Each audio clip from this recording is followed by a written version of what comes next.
एक अमीर महिला के पड़ोस में कुछ मज़दूर का झुंड रहता था, लगभग 20 से 25 लोग, जो कि वो महिला उन 25 लोगों को मीट खाने की दावत देती है। जी हाँ, ये दावत लगभग 4 दिन तक चलता है और सभी लोगों को मीट नॉनवेज खा के बहुत ही तारीफ़ करते हैं कि वाह मैडम, आपने बहुत ही अच्छा व्यंजन बनाया, बहुत ही टेस्टी लज़ीज़ भोजन बनाया, आपके हाथों में तो जादू है, कितना अच्छा टेस्टी भोजन आप नॉनवेज का पकाती हैं।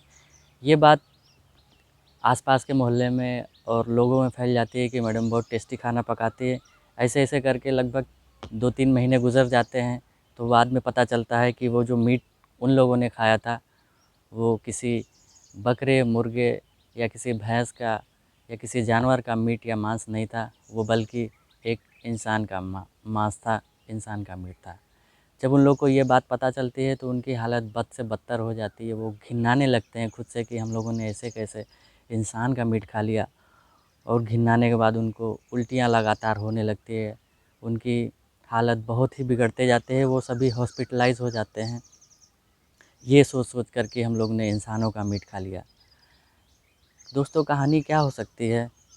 क्यों उस औरत ने किसी इंसान का मीट खिलाया उन मज़दूरों को? या मज़दूरों से कोई दुश्मनी थी, या किसी आदमी से उसकी दुश्मनी थी जो जिसको उसने नॉनवेज बना के खिला डाला? जी हाँ दोस्तों, नमस्कार, आदाब, सत श्री अकाल। मैं विजय कुमार चौहान आपको अपने इस एपिसोड कहानी कंटिन्यू में आपका स्वागत करता हूँ। आइए मैं एक ले चलता हूँ एक नई कहानी की ओर, जो कि यूएई का घटना है, यानी यूनाइटेड अरब अमीरात की यह घटना है, जहाँ पर ओमान से सटे हुए एक शहर है अल ऐन, जहाँ एक लगभग 30 से 32 साल का एक युवक है, अगस्त 2018 में अचानक से गायब हो जाता है। उसके घर वाले उसको ढूंढने के लिए, मिलने के लिए बहुत चिंतित परेशान होते हैं। तो उसके पिताजी कहते हैं उसके छोटे लड़के से कि बेटा, ज़रा पता लगाओ कि हमारे साहबज़ादे हैं कहाँ पे, सुल्तान हमारे बेटे। तो छोटा भाई उनका बोलता है कि ठीक है पिताजी, मैं भी पता लगाता हूँ, काफ़ी दिन से भाईजान दिखे नहीं, कुछ अता पता नहीं चलता है। वो घर से निकल जाता है, वो हर संभव जगह जाता है जहाँ पे उसके भाई का पता लग सके, उनके दोस्तों से, उनके रिश्तेदारों से, बल्कि वहाँ पर भी जहाँ वो काम करता था उस फैक्ट्री में भी। लेकिन लोगों ने कुछ पक्का बात नहीं बताई कि जिससे उसका पता लग सके कि वो फ़िलहाल में यहाँ पे है। वो रोज़ ढूंढ कर चले आता, अपने पिताजी से कहता, पिताजी मैंने भाई को बहुत ढूंढा लेकिन कुछ पता नहीं चल रहा है, आखिर क्या करें, हमें कुछ समझ नहीं आ रहा है, कुछ निष्कर्ष नहीं निकल रहा है।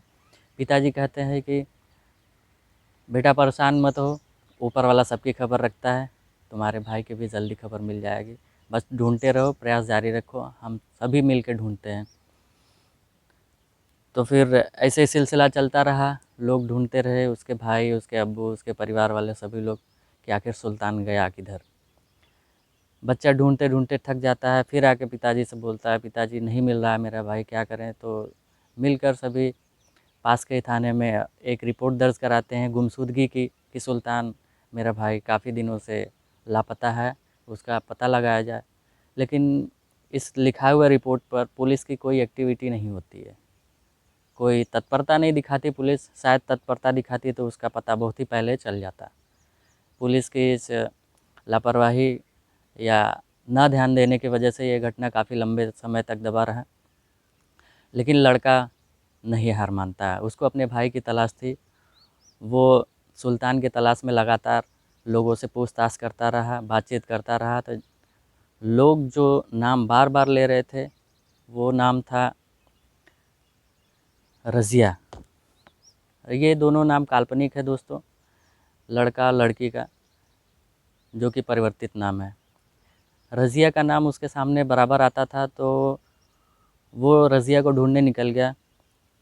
रज़िया को जाते जाते वो रास्ते में ही मिला, तो उसने बोला, रज़िया तुमने मेरे भाई सुल्तान को देखा है क्या? तो वो बोलती है कि अरे हाँ, मैं भी उसको काफ़ी दिनों से ढूंढ रही हूँ, उसका कुछ अता पता नहीं है। फ़ोन भी स्विच ऑफ करके बैठा है और कोई बातचीत नहीं कर रहा है, न जाने कहाँ है। ऐसी भी क्या नाराज़गी उससे, वो मुझसे नाराज़ हो बैठा है। क्या बात हो सकती है? अगर तुम्हें पता लगे तो तुम भी ज़रूर बताना, मैं भी ढूँढती हूँ उसको। तो दोपहर का समय हो चला था दोस्तों, उसने बोला कि चलो अब खाने का समय हो रहा है, तुम भी चल के मेरे साथ खाना खा लो, फिर घर पे जाना। तो वो उसके रज़िया के घर पे चला जाता है भोजन करने के लिए। तो टेबल पे बैठा रहता है और रज़िया किचन में जाती है खाना निकालने के लिए। तो रज़िया को देखते हुए उसको किचन में एक ही बहुत बड़ा एक्स्ट्रा ऑर्डिनरी टाइप का मिक्सर दिखता है, जो कि नॉर्मल किचन में सबका छोटे साइज़ का होता है, इनके किचन में काफ़ी बड़ा टाइप का दिख रहा था, जो कि आम लोगों से काफ़ी बड़ा था। तो वो पूछने लगा, वहाँ पे गया किचन में, रज़िया से पूछा, रज़िया तुम्हें इतने बड़े चीज़ की क्या ज़रूरत थी, ये है क्या चीज़? वो मिक्सर नॉर्मल मिक्सर ग्राइंडर से काफ़ी बड़ा था, इसलिए सुल्तान के भाई ने रज़िया से पूछा कि इसकी क्या ज़रूरत आन पड़ी, आप तो अकेले ही रहती हैं और इतना काफ़ी बड़ा ग्राइंडर आपको क्या आवश्यकता लग गई?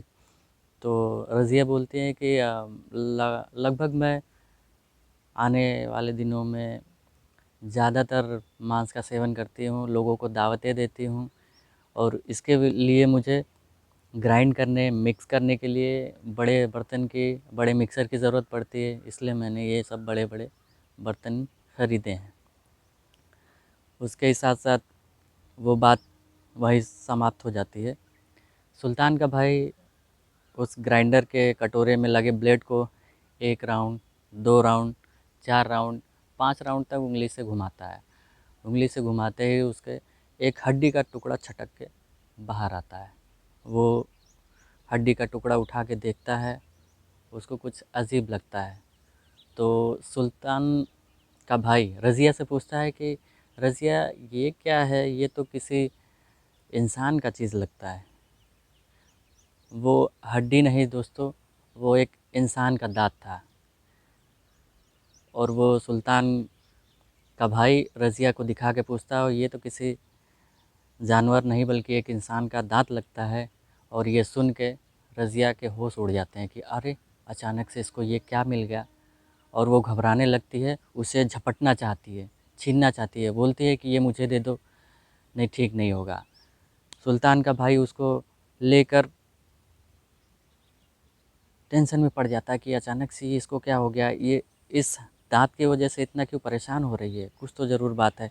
आपस में ये लोग छीना-झपटी करने लगते हैं, कुछ हाथापाई करने का नौबत आ जाता है, लेकिन सुल्तान का भाई वहाँ से बच निकलता है। वो डायरेक्ट अपने अब्बू के पास जाता है और अब्बू उसके साथ थाने जाते हैं, जहाँ की पहले ही रिपोर्ट लिखवाई जा चुकी थी 1 डेढ़ महीना पहले कि भाई उसका लापता है। वो हड्डी लेके इंस्पेक्टर से पूछता है कि इंस्पेक्टर साहब, ये जो दाँत है, ये रज़िया के मिक्सर ग्राइंडर से मिला है, जो कि नॉर्मल किचन ग्राइंडर से काफ़ी बड़ा है। और मैंने जब उससे पूछा कि ये क्या चीज़ है और ये तुम्हारे किचन में क्या कर रहा है, तो वो घबरा गई, भौचक्का हो गई, बहुत स्तब्ध रह गई कि आखिर इसको ये क्या चीज़ मिल गया, शायद उसकी पोल ना खुल जाए। तो कहीं न कहीं उसको इस दाँत से कुछ क्लू मिलने वाला था, उसके भाई को, उसके पिता को। तो वो लोग इंस्पेक्टर से गुज़ारिश करते हैं कि सर, इस दाँत का कुछ तो पता कीजिए कि जिससे मेरे भाई का शायद कोई सुराग मिल जाए। तो इंस्पेक्टर ने फोरेंसिक लैब को उसके दाँत और उसके भाई का डीएनए भेजता है। 2 दिन बाद रिपोर्ट आती है, तो उससे पता चलता कि हाँ, वो दाँत किसी और के नहीं थे बल्कि उसके भाई सुल्तान के ही थे। ये रिज़ल्ट आते ही, परिणाम आते ही उस टेस्ट के, पूरी पुलिस एकदम एक्टिव हो जाती है और वो रज़िया को उसके घर से उठा लेती है। फिर वो रिमांड रूम में ले जाके पूछती है। रज़िया इधर-उधर की बातें शुरू में करने लगती है, पुलिस को बहलाने लगती है, पुलिस को चकमा देने लगती है, किस्सा कहानी सुना के।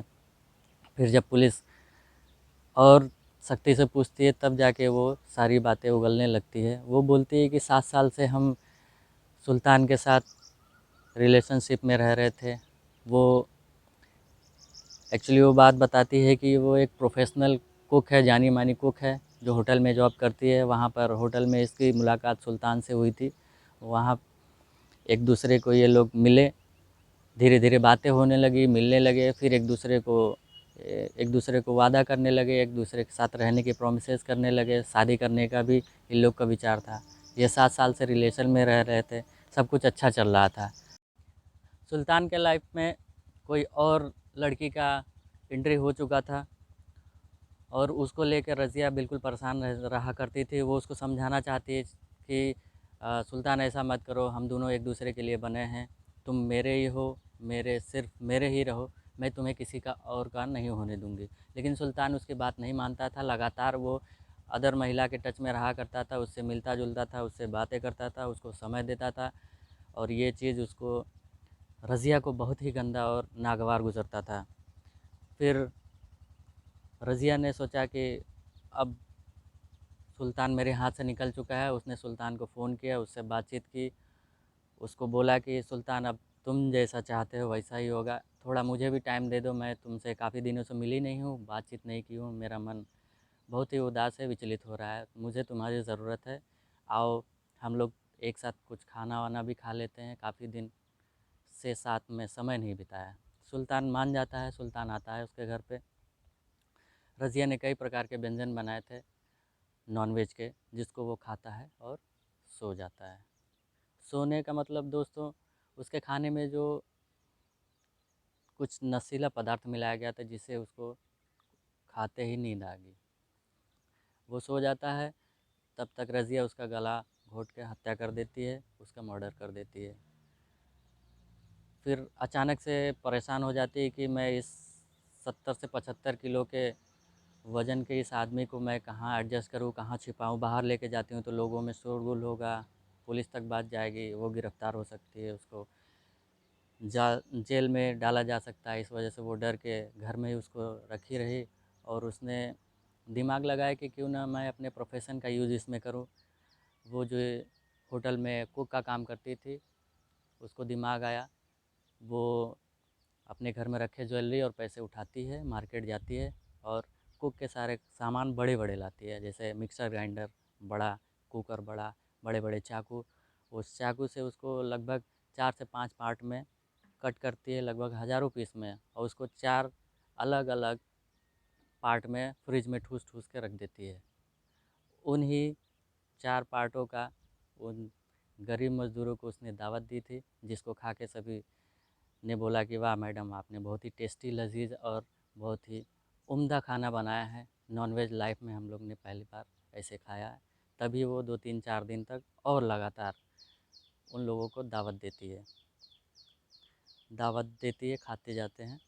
फिर उसने क्या किया, पुलिस ने पूछा कि और बाकी पार्ट का तुमने क्या किया? तो रज़िया ने बताया कि जो लादी पचौनी बची थी, मैंने वो पार्ट कुत्तों को डाल दिया, सब खा गए, और जो हार्ड हार्ड हड्डी के टुकड़े थे, जैसे सर और जो भी कठोर पदार्थ थे, कठोर हड्डी थे, उसने उसको भी बारीक करने की कोशिश की, नहीं हो पा रहा था, तो उसने बड़े कुकर में उसको बॉयल किया। जब बॉयल करने के बाद उसका कड़ापन और हल्का हुआ, मुलायम हुआ, तो उसके भी उसने तोड़ के फिर मिक्सर ग्राइंडर में उसको ग्राइंड करके नाले में बहा दिया। इस तरह उसका खात्मा कर दिया, और सुल्तान जैसा कोई शख्स उसके घर में ना मिले, ऐसा कोई भी चीज़ सबूत नहीं छोड़ा था उसने। उसने कपड़े, मोबाइल और उसके जो भी यूज़ की चीज़ें थी, सब में आग लगा चुकी थी। अब कुछ भी नहीं बचा था उसके सबूत के नाम पे।